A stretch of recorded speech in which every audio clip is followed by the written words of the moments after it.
It seems like every couple of years, another government shutdown is looming, and the 300,000 federal workers could be told to stop working. Now, Evan Koslof is live right now by the Capitol. What is the scene like right now? Well, yeah, it's going to be a busy day and an important day for a lot of these government workers that you've been talking about. I like to think of it as a game of chicken between the two parties, and right in the middle are all of these government workers just trying to figure out if they're going to work on Monday or if they're just going to stay home and watch Get Up DC. Look, the House passed the resolution. Now it's all up to the Senate.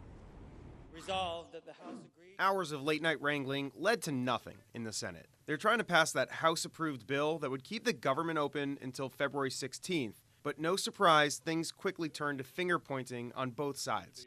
The reason we're here right now is our friends on the other side say, solve this illegal immigration problem right now, or we're going to shut the government down.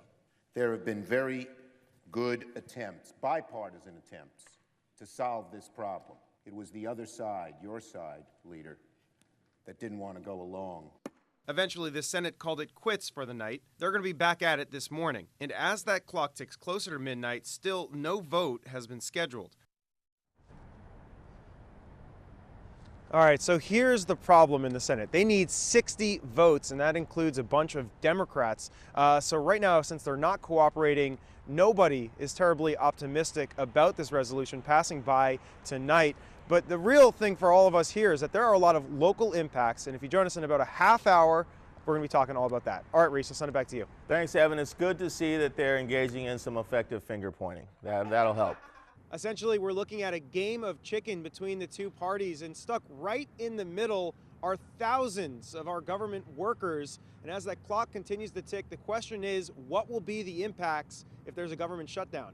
The impact for people like you and I is short-term inconvenience. That's Gary Nordlinger, a poli-sci professor at GW. He says we'll all see the impacts in the little ways. You know, the national parks will close, the Smithsonian will shut down, you won't be able to renew your passports. But the people that are really going to be impacted are the federal employees. And let's focus on three different types of federal employees. The first one are the non-essential employees. This is the great majority of all of you guys, and you are likely to get furloughed. That means you can't go to work if you wanted to, and you're not going to get paid. That brings us to the second person right here. These are the essential employees. These are the members of the military or the TSA workers. They have to go to work, but they're not going to get paid during the shutdown. That brings us to number 3 on our list, Congress. Regardless if there's a shutdown or not, they're getting paid. But there's a silver lining to all this. For the federal employee, they're not getting paid in theory, but you look at all the recent government shutdowns, the federal employees have gotten their back pay.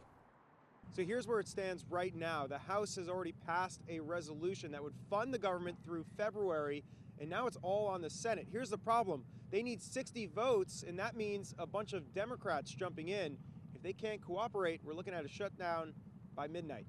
In front of the Capitol, Evan Koslof, WUSA 9.